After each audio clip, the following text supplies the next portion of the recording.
Thank you. Are we in heaven because it's Iowa?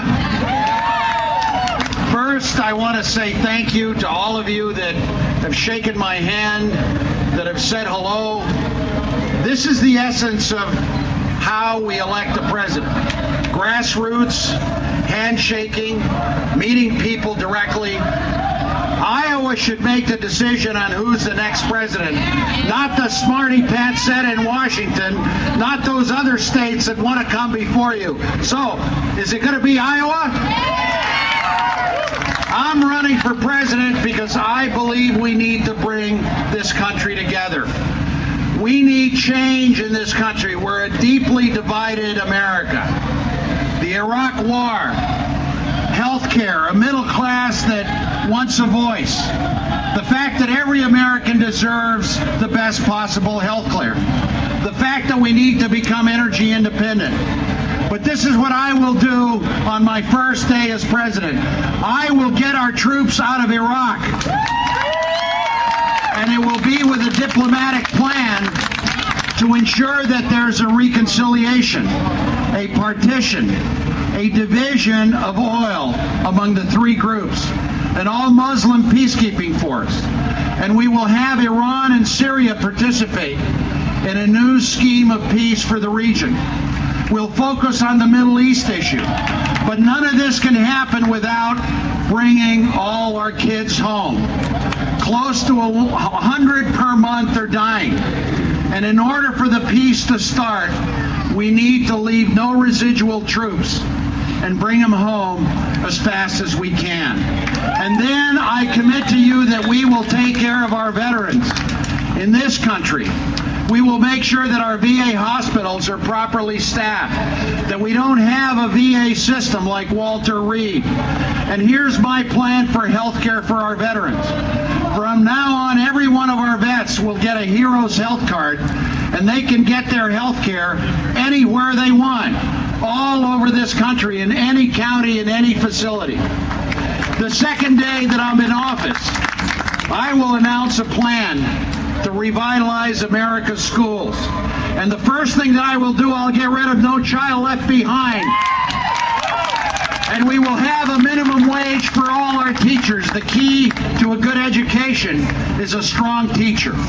We'll have a minimum wage for all our teachers, $40,000 per year. And we will have preschool for every child, full-day kindergarten. We've got to upgrade our science and math. We're 29th in the world. We need science and math academies to make sure that our kids can compete in a globalized world. We need to upgrade our high school curriculums with a strong program of languages, civics, but also as a key to unlock our kids in science and math, a new federal program to increase art in the schools. You like that?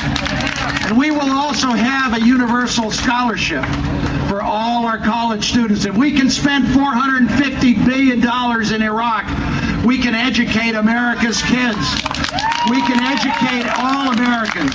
And I have a plan for all college students to pay off your college loans, or a good part of it. Here's my plan. Will you give 1 year of national service to your country and you pay off a bunch of your loans? Are you ready to do that? The third day I'm in office, I'll announce a plan to have health care for every American. And here is the plan. No matter who you are, whether you're a child or brown or black or African American or whatever you are, whether you're a CEO or a maid, every American should be entitled to the best possible health care. And we can do it because we spend $2.2 trillion on health care, and 31% goes to HMOs, 31% goes to insurance companies. We've got to find ways to get the doctor-patient relationship started again and cut out a lot of the red tape that these industries that are ripping us off. And we need to be sure that we emphasize prevention. Prevention. cancer research, stem cell research, biomedical research, Alzheimer's. We need to worry about kids that are autistic, 1 out of 166. But here's a plan to start early. We did this in New Mexico as governor. I got rid of all junk food in schools, and we need to do that all over America. And healthy breakfast for every child and mandatory physical education. We need a national campaign of wellness for this country. Give incentives to companies that let their employees work out and get healthier. We need an America that concentrates on eliminating the diabetes that is 33% of our Medicare costs. And with our health care plan, we lower Medicare to 55 so more participate. And we allow anybody in this country to be part of the best health care plan in America. And that is one that Congress has. As the Congress has it, we all should have it. And we can do this in this country. I also want to have an America that has an economy for America's middle class, that protects the pensions of our workers, that protects the health care costs that are struggling and spiraling, that makes sure that wages stay up to inflation. We should never have another trade bill that ships jobs overseas. We should be sure that we have an economy in this country that says to the private sector, if you create jobs over the prevailing wage, we will find a way to give you a tax incentive. If you're a technology startup, like is so important here in biotechnology in Iowa, if you come for 3 years, no taxes. If you pay over the prevailing wage and you find ways to train Iowans, we will give you another incentive. We have to be positive in the way we deal with this economy.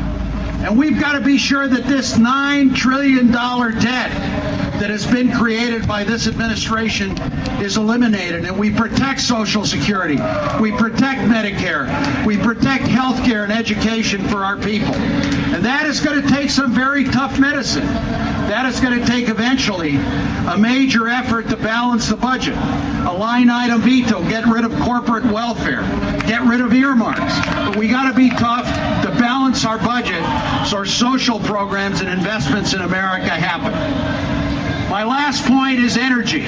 We need an energy revolution. We have to shift from fossil fuels to solar, to wind, to biomass, to biofuels, biodiesel, to distributed generation.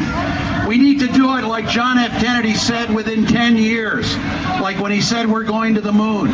We need to reduce greenhouse gas emissions by 90% by 2040. We have to say that all electricity in America by the year 2020 is 30% renewable energy. And we can do it creating jobs here in Iowa, retrofitting homes, and new technologies.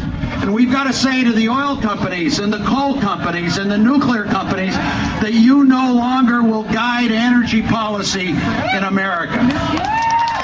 I want to also say to all Americans that I'm going to ask you to do a little bit to be energy conscious, to save energy, to save the planet, to be more careful when it comes to lighting and washing machines and mass transit. We all have to pitch in and sacrifice a little bit. The last points I want to make.